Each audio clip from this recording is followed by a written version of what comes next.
नमस्कार, जूमिन में आपका स्वागत है। अपने इस कार्यक्रम में हम अपने हर अंक में हम किसी एक मुद्दे पर जो कि उस समय राष्ट्रीय महत्व का बना हुआ होता है उस पर गौर करने की कोशिश करते हैं। आज हम बात करेंगे जो मंडलवादी राजनीति का जो हश्र हुआ उसके ऊपर। उसका संदर्भ यह है कि अभी 7 अगस्त को 3 दिन पहले 30 साल हुए जब मंडल आयोग की रिपोर्ट पर लागू करने का ऐलान किया गया था। हालांकि मंडल कमीशन, बिंदेश्वरी प्रसाद मंडल बहुत बिहार के बड़े नेता थे, उनकी अध्यक्षता में ये आयोग बना था। पिछड़ी जातियों की स्थिति और उसके लिए क्या पॉजिटिव डिस्क्रिमिनेशन का कदम उठाए जा सकते हैं, इस पर सुझाव देने के लिए। और ये आयोग ने अपनी सिफारिशें दी जब तक जनता पार्टी की सरकार ने बनाया था। लेकिन जब तक इन्होंने रिपोर्ट दी वो सरकार जा चुकी थी, इंदिरा जी सत्ता में वापस आ चुकी थी, उन्हें रिपोर्ट सौंपी गई। लेकिन 10 साल तक जो कांग्रेस का शासन था उसमें इस पर कोई कदम नहीं उठाया गया। अंततः एक ऐसी राजनीतिक परिस्थिति बनी जब विश्वनाथ प्रताप सिंह प्रधानमंत्री बने, बीपी सिंह, तब 7 अगस्त 1990 को ये रिपोर्ट लागू करने का ऐलान हुआ। इसके तहत 27% सरकारी नौकरियों में अन्य पिछड़ी जातियों को आरक्षण दिया गया। उसके खिलाफ बहुत ही जोरदार और हिंसक आंदोलन हुआ, समर्थन में भी आंदोलन हुआ। और उसी प्रोसेस में एक नई पॉलिटिक्स जन्मी जिसे मंडलवादी राजनीति कहा गया। यह वही समय है जब भारत में मंदिर की राजनीति ने भी जोर पकड़ रही थी। और उस समय ये 2 धाराएं ऐसी थी जिन्होंने भारतीय राजनीति की शक्ल को तय किया। तो एक तरफ मंडलवादी राजनीति थी जो पिछड़ी जातियों के एसर्शन, उनके अधिकार जताने की राजनीति थी। दूसरी तरफ जो मंदिर को लेकर एक बीजेपी के लीडरशिप में हिंदुत्ववादी राजनीति खड़ी हुई, जिसे उस समय मंडल बनाम कमंडल कहा गया था। और उस समय यह चर्चा खूब होती थी, इस पे कयास लगाए जाते थे कि आखिरकार इन दोनों में किसकी जीत होगी, क्योंकि ये दोनों राइवल थी, प्रतिद्वंदी थी। आज ऐसा लगता है कि मंडलवादी राजनीति हार गई है और जो कमंडल की राजनीति थी उसका तो कितना जोर है ये हम सब देख रहे हैं। तो आज हम यही समझने की कोशिश करेंगे कि आखिर मंडलवादी राजनीति का ये हश्र क्यों हुआ। इसके लिए हम सबसे पहले चलेंगे प्रोफेसर डीएम दिवाकर के पास। प्रोफेसर दिवाकर हमारे साथ पटना से जुड़ रहे हैं। प्रोफेसर दिवाकर अर्थशास्त्री हैं और एएन सिन्हा इंस्टीट्यूट, जो पटना का काफी मशहूर इंस्टीट्यूट है, उसके डायरेक्टर भी रह चुके हैं। प्रोफेसर दिवाकर का जो जहां रहते हैं ये वो राज्य है जहां पर ये सारी राजनीति एक तरह से कही जा सकती है कि इसने जन्म लिया। क्योंकि जो मंडलवादी राजनीति आई इसकी जड़ें जाती हैं जब जनता पार्टी सत्ता में आई थी। कर्पूरी ठाकुर बिहार के चीफ मिनिस्टर थे, वहां पिछड़ी जातियों के लिए आरक्षण लागू किया गया था। और वहां से फिर एक नई राजनीति निकली जिसे एक समय लिबरेटिंग माना जाता था। ये समझा जाता था कि ये राजनीति भारतीय समाज में जो बहुत सारी जो शोषण के पहलू हैं उससे भारतीय समाज को मुक्ति दिलाएगी। लेकिन आज ये राजनीति कहां है और यहां जहां वो है इसके लिए जिम्मेदार कारण क्या है, ये सवाल लेकर हम चलते हैं प्रोफेसर दिवाकर के पास। सर। हाँ, देखिए, असल में यदि आप गौर करें तो जो मंडल कमीशन का रिपोर्ट है उस रिपोर्ट में बहुत साफ शब्दों में 3 कैटेगरी बनाया गया था, criteria: social, education and economic. अब ये सोशल कैटेगरी में 4 ग्रुप बने हुए थे, 4 इंडिकेटर तय हुए थे, जिसमें सामाजिक रूप से वो पिछड़ा हो, घर की महिलाएं 17 वर्ष से कम उम्र में उनकी शादी होती हो, वो स्टेट एवरेज से कम हो, या फिर वो उनके मैनुअल लेबर पर वो घर आश्रित हो, और उस घर में अधिकांशतः हों जो खेतिहर मजदूर हों। ये थे उनके सामाजिक कैटेगरी में। एजुकेशनल कैटेगरी में वो आता था जैसे अगर कोई आउट ऑफ स्कूल है वो स्टेट एवरेज से 25% से अधिक है, drop out rate state average से 25% अधिक है, और मैट्रिकुलेशन जो पास हैं वो 25% से कम है। उसी तरह से तीसरा कैटेगरी इकोनॉमिक कैटेगरी था, उसमें family asset, drinking water, family asset, drinking water, उसके बाद agriculture labour house hold, consumption loan, ये जो कैटेगरीज बने हुए थे, ये जो 11 पॉइंट थे, हर एक पॉइंट के लिए सोशल कैटेगरी की प्रमुखता थी, इसलिए सोशल कैटेगरी को हर एक पॉइंट को 3-3 वेटेज दिया गया था। एजुकेशनल कैटेगरी को 2-2 दिया गया था और इकोनॉमिक कैटेगरी को 1-1 दिया था। इस प्रकार से 22 पॉइंट बने थे और उस 22 पॉइंट में से 11 पॉइंट में जो जातियां आई उन सभी को रिजर्वेशन का ये दिया गया 27%। जी, अब गौर करिए कि इसमें जितनी बातें थी, आप अगर देखेंगे सोशल इंडिकेटर तो हर जगह कास्ट क्लास ऑब्लिक करके लिखा हुआ है। जी, कास्ट वर्सेस क्लास दोनों लिखा हुआ है, कास्ट ऑब्लिक क्लास करके लिखा हुआ है। तो इसका मतलब ये था कि जब भी आप चर्चा कर रहे हैं इस मंडल कमीशन के रिपोर्ट का, तो जातिगत आधार पर मोबिलाइजेशन तो हुआ, जी, मजबूत मोबिलाइजेशन हुआ, एक समय में दिखा भी, कुछ हद तक उसके लाभ भी दिखे, लेकिन उसमें एक बात थी जो 20 साल बाद उसको रिव्यू करना था। जी, अब वो कहा यह गया था कि 20 साल में रिव्यू तब हो सकता है, 20 साल में रिव्यू तब हो सकता है जब वहां पर में उनके एक जनरेशन जब पूरा हो जाती है, तब फिर किस तरह से वो हो सकता है। अब उसका रिव्यू हुआ नहीं, बीच में धीरे धीरे जो राजनीति बढ़ी, खास करके न्यू इकोनॉमिक पॉलिसी की राजनीति जब तेज हुआ, जी, तो बाजार ने इसको एक नया रूप लिया अपने हिसाब से, और बाजार के राजनीति में पूंजी ने मंडल कमीशन के बजाय कमंडल के साथ वो अपना प्रॉक्सिमिटी बढ़ाया। सामाजिक न्याय की बात छूटती चली गई, रोजगार छूटता गया। तो सर, न्याय आप ये कह रहे हैं कि ये वजहें थी जिसकी वजह से कारण से फाइनली ये राजनीति अपनी संभावनाओं को हासिल नहीं कर सकी। आप इसकी तरफ इंगित कर रहे हैं। मैं इसी के साथ एक सवाल जोड़ देना चाहता हूं, आप उसका भी सब जवाब दे दें। ये एक आर्गुमेंट ये है कि ये जो ओबीसी की जो आइडेंटिटी थी, ये एक आर्टिफिशियल आइडेंटिटी थी, क्योंकि ओबीसी नाम की कोई जाति होती नहीं है, अलग अलग जातियां थीं।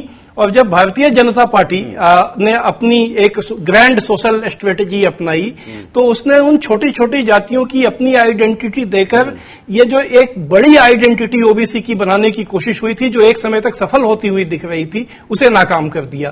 तो आप मैंने ये जो कहा और आप जो कह रहे थे उसे जोड़कर एक समग्र जवाब संक्षेप में 2-3 मिनट में सर। हाँ, देखिए, मैं इसको देख ये रहा हूं कि अगर आप इसको ठीक से देखें तो हिंदूकरण हुआ पूरे राजनीति का, और चूंकि ओबीसी भी प्रकारांतर से हिंदू ही हैं अधिकांश, अगर आप अल्पसंख्यक को किनारे कर दीजिए तो उसके बाद जो ये लोग हैं उनको ये अपील, चूंकि जनता में चेतना का वो स्तर आज भी नहीं हो पाया, जिसके कारण से ये आसान हो गया उसको धर्म और देवता के नाम पर उन्हें इकट्ठा करना। और इस मामले में भाजपा ने अपनी राजनीति बढ़ाई। जो मूल बात यह थी कि जो सामाजिक न्याय के राजनीति करने वाले लोग थे, उनके साथ जो आर्थिक पक्ष थे, जो एजुकेशन के पक्ष थे, इसको जितने मजबूती से पकड़ना था वो नहीं पकड़ पाए, और इसके कारण से सिर्फ जाति की राजनीति होकर रह गई, जिसका गवाह हमारा गांधी मैदान बना, जाति के आधार पर रैलियां बनी, जाति के आधार पर संगठन बना, लेकिन उसके जो स्ट्रक्चर तोड़ने की बात थी, स्ट्रक्चरल चेंज की बात थी, वो हो नहीं पाई। तो जो बेसिक पर्पस था मंडल कमीशन का, वो बीच में ही छूट गया। उसमें जो कास्ट क्लास कंटिन्यूम की जो बात थी, वो कास्ट तो रही, क्लास कंटिन्यूम के रूप में वो कन्वर्ट नहीं हो पाया, वो काज आज भी अधूरा है। और चूंकि इसमें लैंड रिफॉर्म एक बड़ा मुद्दा था, उसको कोई छूना नहीं चाहता था। वो जो सामाजिक न्याय के पक्षधर रहे हैं उन्होंने भी नहीं छुआ, और अब तो खैर सवाल ही नहीं है लैंड रिफॉर्म के मुद्दों को छूने का। जो हमारे पास में कमीशन की रिपोर्ट आई, बंदोपाध्याय कमीशन की, उसको भी ठंडे बस्ते में डाल दिया गया। तो वो चीजें हो नहीं रही है। तो जो कास्ट क्लास में कन्वर्सन होना था वो नहीं हुआ, और एजुकेशन में जो मजबूती लानी थी नीचे से, बजाय उसके शिक्षा का निजीकरण हो गया, और जो सामाजिक सार्वजनिक स्कूल और कॉलेजेस थे वो द्वयम दर्जे के होके रह गए हैं, जिसके कारण से वो राजनीति नीचे छूट गई। और जो सामाजिक चेतना से ये वर्ग उभर के आता और अपनी दावेदारी बढ़ाता, वो नहीं हो पाया। तो आपने जो बात कही शायद ये उसी का नतीजा है कि जो सामाजिक न्याय की राजनीति थी वो कुछ परिवारों में सिमट के रह गई, यानी उनके राजनीतिक महत्वाकांक्षा और स्वार्थ में सिमट के रह गई। उत्तर प्रदेश में भी हम लोगों ने ये देखा और बिहार में भी ये देखा।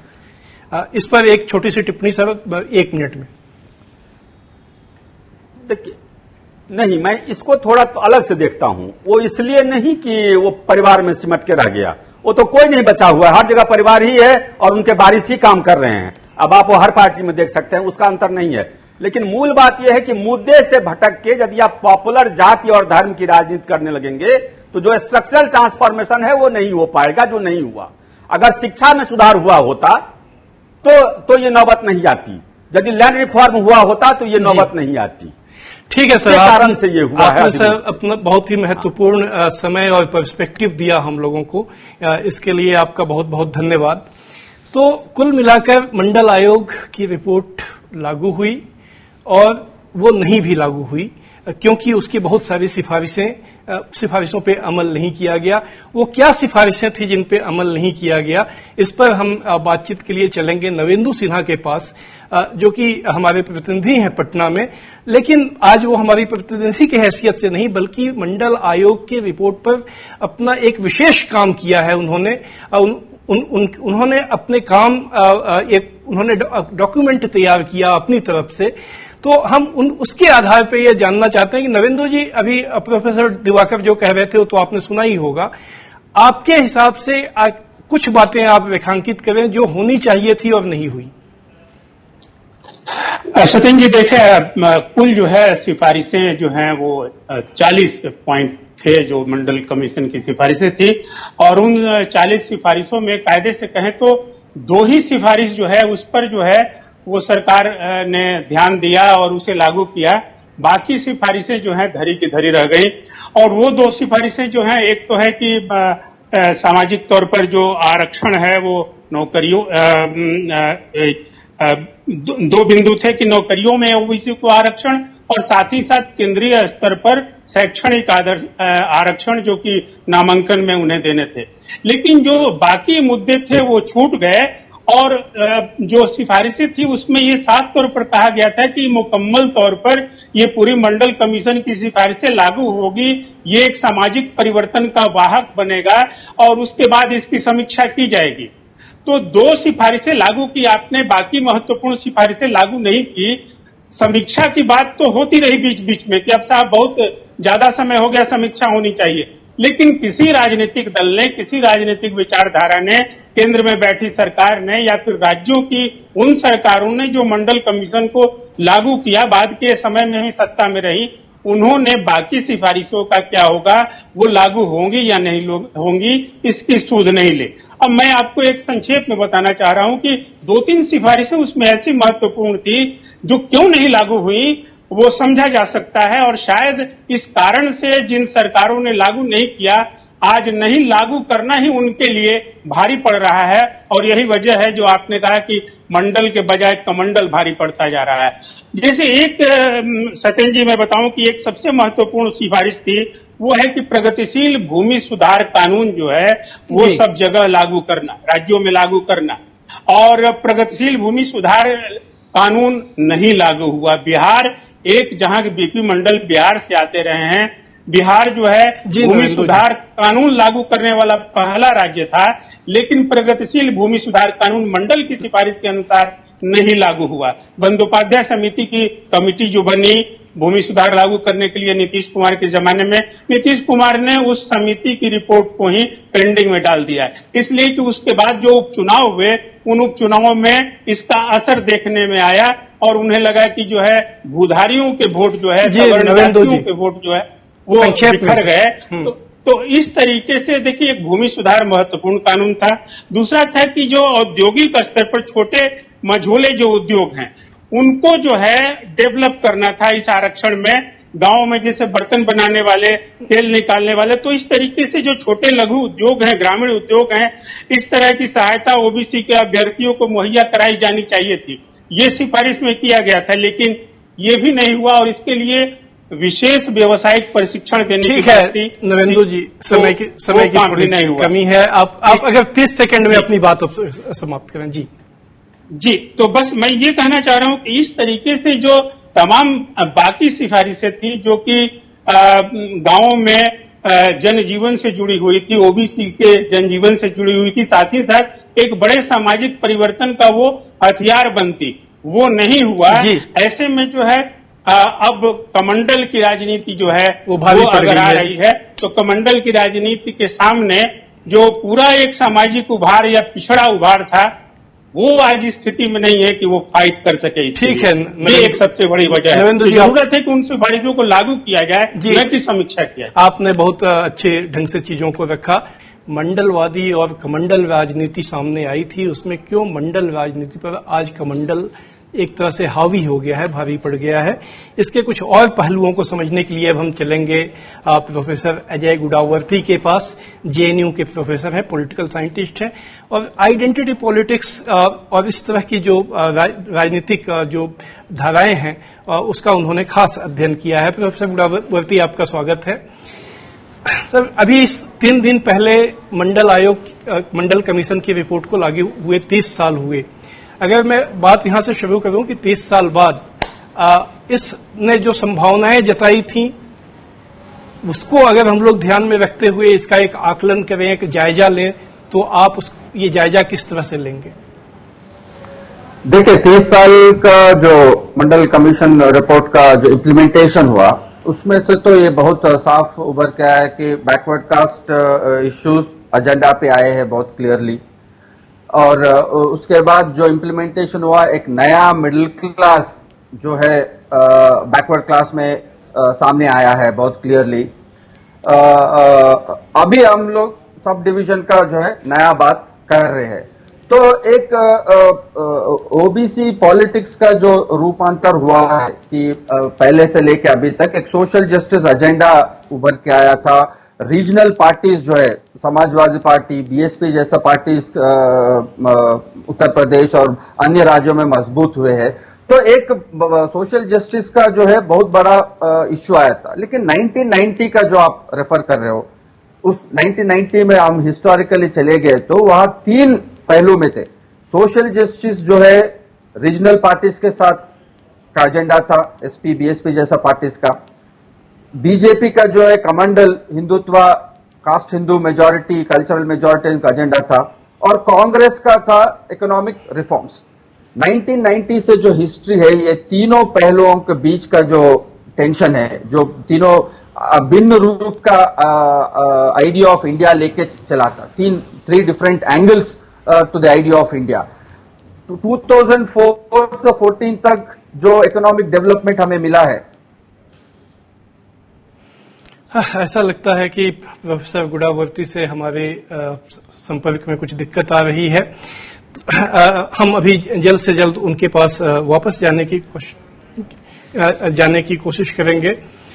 इस बीच हम चलते हैं अपने साथी नवेंदु जी के पास। नवेंदु जी, जो बिहार में आज 1-2 दौर है ये सामाजिक न्याय की राजनीति का। एक तो लालू जी का है, फिर एक नीतीश जी का है, जिन्होंने आकर ओबीसी को कई भागों में बांटा, पिछड़ा और अति पिछड़ा, दलित और महादलित, पासमानदा, मुसलमान। ये जो बंटवारा हुआ था, इसके पीछे कोई सदिच्छा थी, सचमुच इच्छा थी उनका भला करने की, या ये लालू प्रसाद की राजनीति को एक तरह से पंक्चर करने के लिए किया गया था? देखिए सतन जी, लालू प्रसाद की राजनीति शुरू हुई तो उसके साथ वो पिछड़े उभार की राजनीति थी, उसको लेकर आए। और जो पिछड़ा आरक्षण जो है, जो ओबीसी को दिया जाना था, बीपी सिंह की सरकार थी और उसके बाद उन्हीं के समय में ये लागू हुआ। लालू प्रसाद जब मुख्यमंत्री थे तो वो राजनीति आगे बढ़ी। लेकिन उसमें एक बात जरूर हुई, ये चूक कहिए या फिर जो अभी हमने कहा कि कई सिफारिशें लागू नहीं हुई, तो उसमें है कि पिछड़ों पर ध्यान दिया गया। क्रीमी लेयर जो है उसको तो बनाया गया मुद्दा, लेकिन जो पिछड़ों में जो अत्यंत पिछड़े थे उस पर जो है लालू के राज्य में वो ध्यान केंद्रित नहीं हो सका और अत्यंत पिछड़े छूटते चले गए। तो ओबीसी के एक अगड़े हिस्से को लाभ मिला, पिछड़े हिस्से को लाभ नहीं मिला। ऐसे में जो नीतीश कुमार जो है, जो कि लालू के साथ ही थे, उन्होंने कहीं न कहीं इस गैप को समझा था और जब उन्होंने कुर्मी चेतना रैली के जरिए जब वो सामने आए तो फिर उन्होंने अत्यंत पिछड़ा को आधार बनाया, यानी लालू की राजनीति जहां खत्म हो रही थी वहां से नीतीश कुमार ने शुरू किया और अपनी राजनीति आगे ले गए। एक बार अजय गुड़ावर्ती हमारे साथ फिर जुड़ गए हैं प्रोफेसर, हम उनके पास चलेंगे। हाँ सर, अगर आवाज आ रही हो तो आप अपनी बात को कंटिन्यू करें। जी हाँ, तो वही कनेक्शन का प्रॉब्लम था, तो वही 90 के बाद जो जो आपसे कह रहा था मैं कि 3 डायमेंशन। हेलो जी जी, आप बिल्कुल साफ है सर, बोलिए। आपकी आवाज क्लियर है सर, बोलिए। हाँ, तो 90 के बाद जो 3 जो पहलू थे कि economic reforms by Congress, social justice by regional parties, और तीसरा जो है Hindutva, dominant Hindutva politics by the BJP. ये 3 डायमेंशंस थे इंडियन पॉलिटिक्स में, और इसी बीच का लड़ाई जो बहुत इंटरेस्टिंग ढंग से जो चला है, डिफरेंसेस कि इंपॉर्टेंट चीज था कि जो इकोनॉमिक रिफॉर्म्स ने जो डेवलपमेंट लाया, जो ग्रोथ लाया है,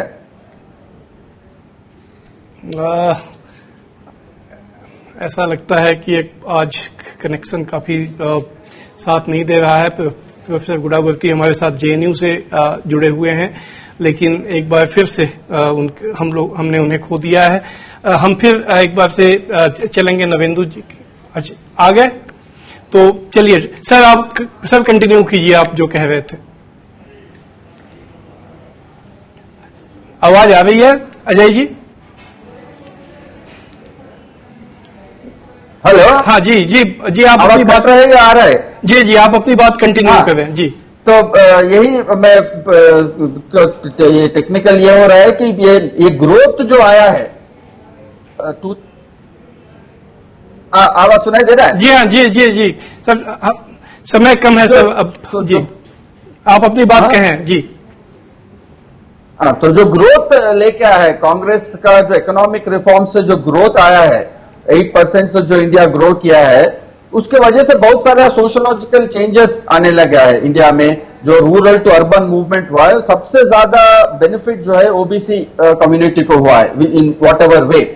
तो इससे वजह से एक एस्पिरेशनल एस्पिरेशनल इंडिया, एक एस्पिरेशनल ग्रोथ जो है इंडिया में हुआ है कि कम्युनिटीज स्टार्टेड थिंकिंग दैट हमें नया मोबिलिटी का स्कोप है। 2014 में मोदी जी का राइज जो है वो तीनों पहलुओं को कैप्चर कर लिया है। पिछड़ा अपने आप को डिक्लेयर करके ओबीसी का फेस बन गए वो।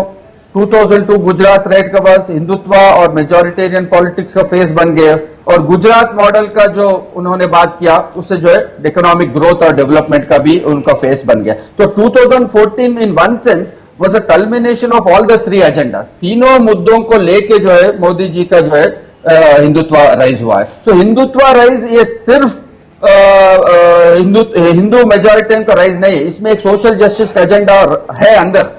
इसीलिए मोदी जी को बार बार कहना पड़ता है कि मैं पिछड़ा हूं, और ये भी कहना पड़ता है कि मैं डेवलपमेंट का भी जो है मास्कट हूं। सर एक बस अब हमारे पास समय काफी कम बचा है, चूंकि ये काफी समय इसमें हमारा खराब हो गया।